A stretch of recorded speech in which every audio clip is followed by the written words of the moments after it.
नमस्कार। चक्षुदर्शी के इस अंक में आपका बहुत बहुत स्वागत है। मैं हूं राकेश सचल। आज मैं आपसे बात करने जा रहा हूं मध्य प्रदेश की पुलिस के बारे में। मध्य प्रदेश की पुलिस अंग्रेजों के ज़माने की पुलिस है।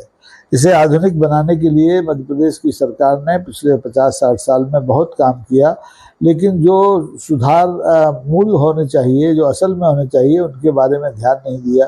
उल्टे अब मध्य प्रदेश पुलिस के जवानों और अधिकारियों को ये निर्देश दिया गया है कि वो प्रदेश के माननीय विधायकों, मंत्रियों, सांसदों को जब भी वो सामने आए सैल्यूट मारेंगे और उनका सम्मान करेंगे। उनका जब भी फ़ोन थाने में आएगा तो बड़े सम्मान के साथ उसको अटेंड करेंगे और उनसे बहुत ही बढ़िया व्यवहार करेंगे। बढ़िया व्यवहार पुलिस को करना चाहिए, इसमें कोई दो राय नहीं है, लेकिन सैल्यूट करना चाहिए विधायकों, मंत्रियों, सांसदों को। इसको लेकर के लोगों में चर्चा है। दरअसल क्या है कि ये जो निर्णय है ये मध्य प्रदेश पुलिस का पहले से गिरा हुआ इकबाल और नीचे गिराने वाला माना जा रहा है। ये पुलिस महानिदेशक जो हमारे हैं इस समय, कैलाश मकवाना साहब, उन्होंने 2 दिन पहले ये परिपत्र जारी करके अपने अधीनस्थ अधिकारियों को ये निर्देश दिया है कि वो ख्याल रखें कि कोई विधायक, कोई मंत्री, कोई सांसद जब उनके सामने आए तो उसे सैल्यूट देकर सम्मानित किया जाए। अब सवाल ये है कि ये कैसे संभव है। अब इस समय मध्य प्रदेश की विधानसभा में, देश की लोकसभा में तमाम ऐसे सदस्य हैं जिनके खिलाफ दर्जनों आपराधिक मुकदमे चल रहे हैं। ये बात अलग है कि उनमें उन्हें सज़ा नहीं हुई है, लेकिन वो हैं तो आरोपी, अपराधियों की श्रेणी में आते हैं। और ऐसे लोग जब थाने में पहुंचेंगे और पुलिस को उन्हें सैल्यूट ठोकना पड़ेगा और लोग देखेंगे तो पुलिस का क्या मनोबल रह जाएगा, इसका आकलन शायद कैलाश मकवाना साहब ने नहीं किया। मध्य प्रदेश की पुलिस पहले से सामंतवाद का शिकार रही है, क्योंकि मध्य प्रदेश में छोटे छोटे राज्य रजवाड़े रहे हैं। तो 1864 में गठित मध्य प्रदेश की पुलिस है वो आधुनिक होते होते, आधुनिक तो बहुत हुई, लेकिन अभी उसने सैल्यूट मारना नहीं छोड़ा। अभी वो अपने जो हायरार्की में जो अधिकारी हैं उनको तो सैल्यूट मारने के लिए विवश थी ही, लेकिन अब तो ये है कि वो विधायक हों, महापौर हों, मंत्री हों, सांसद हों, यहाँ तक कि स्थानीय निकायों के पार्षद हों, उन्हें भी सैल्यूट की ज़रूरत है। वो भी सैल्यूट चाहते हैं, अपेक्षा करते हैं। मध्य प्रदेश की पुलिस को सैल्यूट मारने पर विवश करने की कोशिश ताज़ा नहीं है।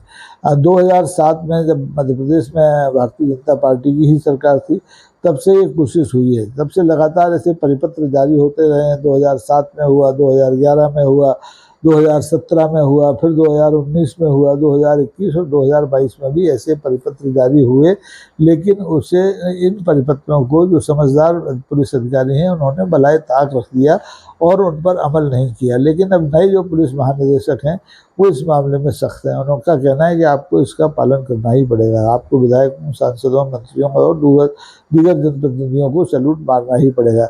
मजे की बात यह है कि ठीक 4 महीने पहले कैलाश मकवाना साहब से ठीक 4 महीने पहले प्रदेश के जो पुलिस महानिदेशक थे वो सुधीर सक्सेना थे।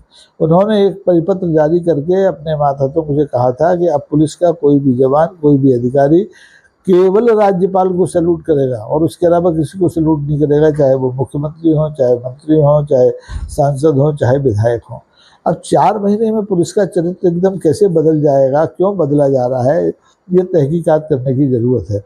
आपको बता दूं, मध्य प्रदेश की पुलिस, जैसा कि मैंने कहा, 1854 में गठित हुई थी। इसका जो बजट है वो 10,000 करोड़ से ज़्यादा को पार कर चुका है, लेकिन अभी भी ये पूरी तरह से सशक्त पुलिस नहीं है। कहीं वाहन नहीं है, कहीं अधिकारी नहीं है, कहीं आवास नहीं है, कहीं आपके वायरलेस नहीं है, कहीं कैमरे नहीं है, कहीं वॉकी टॉकी नहीं है, यानी अभाव ही अभाव है। लेकिन पुलिस का जो काम लगातार बढ़ रहा है और उस काम में ऊपर से एक ये डाल दिया गया है कि वो सैल्यूट भी करें। आपको जानकर हैरानी होगी कि मध्य प्रदेश में इस समय 1080 लोगों पर एक पुलिस वाला है। यानी 1080 लोगों में से अगर कोई अपराध करता है, किसी भी तरह का अपराध करता है, अपराध के तो स्वरूप ही बदल गए हैं कई चेहरे। अब केवल फौजदारी ही नहीं होती है, अब तो आप देखिए कि फौजदारी के अलावा दीवानी अपराध होते हैं। अब साइबर अपराध बहुत बड़ी संख्या में होने लगे हैं। तो ऐसे में मध्य प्रदेश की पुलिस इनका मुकाबला करने की स्थिति में नहीं है। अव्वल तो उसके पास पुलिस बल बहुत कम है। इस समय मध्य प्रदेश में बताया जाता है कि 10,000 से ज़्यादा पुलिस के जो पद हैं अलग अलग स्तर के रिक्त पड़े हुए हैं। पिछले कुछ वर्षों से इन पदों को भरने की प्रक्रिया भी हो रही है कि 8,500 पद भर दो, पुराने जो खाली पड़े हैं उसमें 500 इंस्पेक्टर हों, 7,500 पुलिस वाले हों, लेकिन ये काम हो नहीं पा रहा है। कभी परीक्षा होती है, कभी परीक्षा रद्द हो जाती है, कभी पेपर लीक हो जाता है और ये पुलिस का बल बढ़ नहीं पाता है। आबादी के लिहाज से अगर आप देखें तो मध्य प्रदेश में इस समय कम से कम 1700 पुलिस थाने होने चाहिए, लेकिन थाने हैं कुल मिलाकर के 968। अब आप समझ लीजिए, इतने कम थानों के रहते हुए, इतनी कम पुलिस के रहते हुए मध्य प्रदेश की कानून और व्यवस्था को मध्य प्रदेश के पुलिस वाले कैसे संभालते होंगे। और निश्चित तौर पर ये एक बड़ी समस्या है पुलिस के आधुनिकीकरण की। पुलिस में मैंने देखा है, मेरा पिछले 4 साढ़े 4 दशक का अनुभव है कि जब जब निज़ाम बदलता है, या तो निज़ाम बदले या पुलिस महानिदेशक बदले, तब तक कुछ ना कुछ नए प्रयोग होते हैं। कोई पुलिस महानिदेशक आए, वो एक थे हमारे खान साहब हुआ करते थे, कुरैशी साहब होते थे। वो उन्होंने चाहते थे कि इस पुलिस कमिश्नर प्रणाली लागू हो जाए मध्य प्रदेश में। ये बात 1980 की बता रहा हूँ।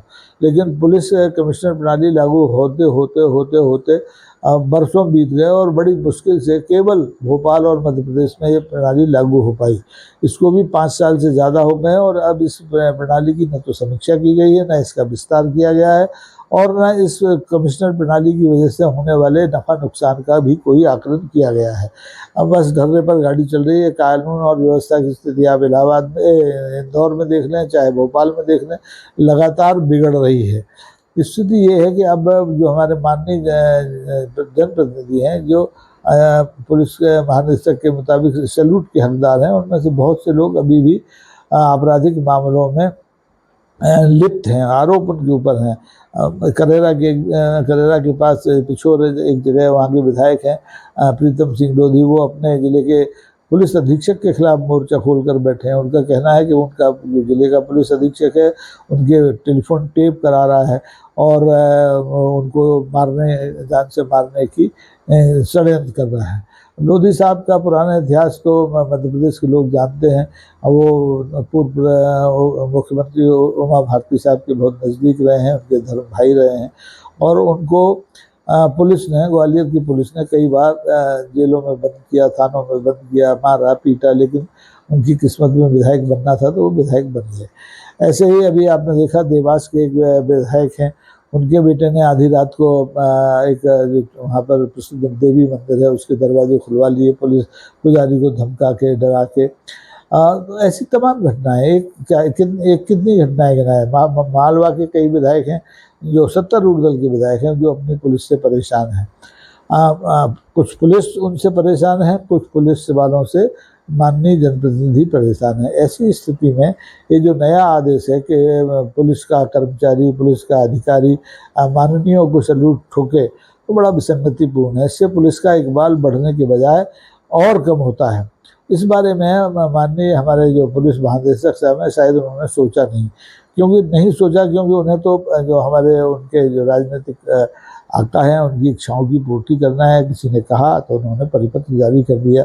मैं आपको इस संदर्भ में एक प्रसंग याद दिलाता हूँ कि मध्य प्रदेश में एक मंत्री, महिला मंत्री थी, उन्होंने अपने नाम के आगे श्रीमंत शब्द जोड़ने के लिए तत्कालीन मुख्यमंत्री शिवराज सिंह को इतना विवश कर दिया था कि उन्हें एक नया राजपत्र जारी करके उनके नाम के आगे श्रीमंत फला फला लिखवाना पड़ा। तो ये मध्य प्रदेश जो है अभी भी सामंती प्रवृत्ति की राजनीति से जूझ रहा है, चाहे वो राजनीति कांग्रेस की हो, चाहे वो राजनीति भारतीय जनता पार्टी की हो। इस प्रदेश में दोनों दलों की ही राजनीति चलती है, सत्ता में यही बारी बारी से आते जाते रहते हैं। लेकिन पिछले 2-2.5 दशक से भारतीय जनता पार्टी लगातार सत्ता में है, तो पुलिस का चरित्र भी अब भारतीय जनता पार्टी जैसा गिलगिला हो गया है। तो उसको समझना बड़ा मुश्किल है। पुलिस का इकबाल लगातार गिर रहा है, इससे प्रदेश की कानून और व्यवस्था भी लगातार नीचे जा रही है, लेकिन किसी को इसकी फिक्र नहीं है। अब इसकी फिक्र होनी चाहिए, क्योंकि जनता परेशान है, जनता की समस्याएं लगातार बढ़ रही हैं, कानून और व्यवस्था की समस्या पैदा हो रही है। अवैध उत्खनन का मामला हो, चाहे अवैध परिवहन का मामला हो, और कई मुद्दे हैं। साइबर क्राइम तो बड़ी तेज़ी से बढ़ा है। मतलब ग्वालियर शहर में एक रामकृष्ण आश्रम है उसके सेक्रेटरी से साइबर अपराधियों ने 30 करोड़ रुपया निकलवा लिया। तो अब ऐसे में पुलिस मानवीयों को सलूट बजाए या फिर इन अपराधियों की पतारसी करे, इनकी खोजबीन करे, इन्हें गिरफ्तार करे, ये एक यक्ष प्रश्न है। इसके बारे में किसी ने जवाब नहीं दिया है। मुझे तो याद आता है कि एक पुलिस महानिदेशक थे, वो मध्य प्रदेश की पुलिस को बॉबी पुलिस, इंग्लैंड की पुलिस की तरह बनाना चाहते थे। एक महानिदेशक थे जो प्रशिक्षण के लिए अमेरिका गए थे, वहाँ से लौट कर आए तो उन्होंने कहा कि हम अपनी पुलिस को अमेरिका जैसी आधुनिक पुलिस बनाएंगे, उसका इकबाल इतना बुलंद कर देंगे कि कोई उसे उसके कामकाज को प्रभावित न कर सके। लेकिन ऐसा कुछ हुआ नहीं।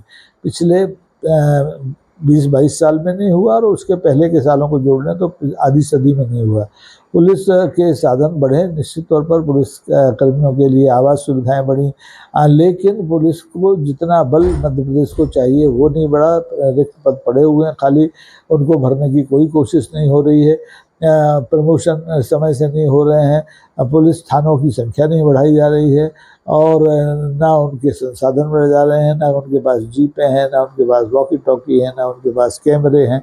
सब यहाँ तक कि डायल 100 के लिए जो गाड़ियाँ होती हैं वो भी नहीं है।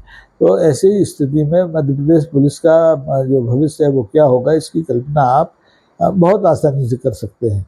तो मेरा तो आग्रह यही है कि मध्य प्रदेश पुलिस के महानिदेशक, मध्य प्रदेश के मुख्यमंत्री इस ताज़े फरमान पर पुनर्विचार करें कि मध्य प्रदेश की पुलिस माननीय विधायकों, मंत्रियों, सांसदों को सैल्यूट ठोके। सैल्यूट ठोकने से कोई बहुत बड़ा चेंज आने वाला नहीं है। इससे न जनप्रतिनिधियों का इकबाल बढ़ने वाला है और न कानून और व्यवस्था की स्थिति में सुधार आने वाली है, बल्कि इससे जो मनोबल है, इसको इकबाल में बार बार कह रहा हूँ, पुलिस का मनोबल है लगातार टूटेगा, क्योंकि उसे ऐसे जनप्रतिनिधियों को भी सलूट करना पड़ेगा जो कि तमाम तरह के मामलों में आरोपी हैं या आरोपियों को संरक्षण देने वाले हैं। तो अब ये एक राजनीतिक निर्णय लगता है मुझे, ये प्रशासनिक निर्णय नहीं है सैल्यूट ठोकना।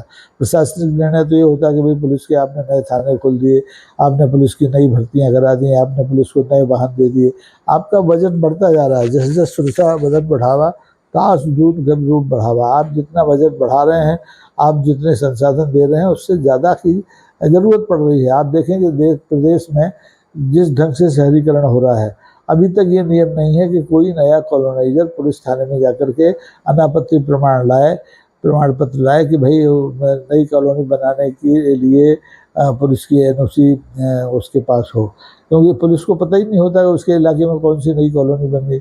उसका काम वो बनी है मान लीजिए 10,000 की आबादी के लिए और देखते देखते उसके थाना क्षेत्र में आबादी हो गई 20,000।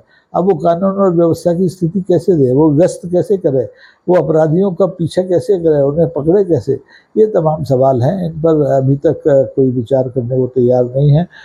लेकिन मैं सुधीर सक्सेना साहब को फिर से याद करना चाहता हूँ कि उन्होंने कोशिश की थी कि पुलिस इस सैल्यूटबाजी से मुक्त हो जाए, लेकिन उनके जो उत्तराधिकारी आए कैलाश मकवाना साहब, उन्होंने उनकी कोशिशों पर फिर पानी फेर दिया और वे अपने मातहतों पर लगातार दबाव बना रहे हैं कि वे विधायक हों, मंत्री हों, सांसद हों, सबको जब भी मिले तो ठोक कर सैल्यूट दें।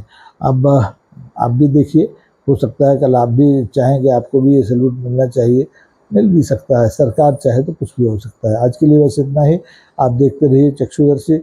अगर आपको ये वीडियो पसंद आए तो लाइक कीजिए, सब्सक्राइब कीजिए, शेयर कीजिए। बहुत बहुत धन्यवाद। नमस्कार, जय हिंद।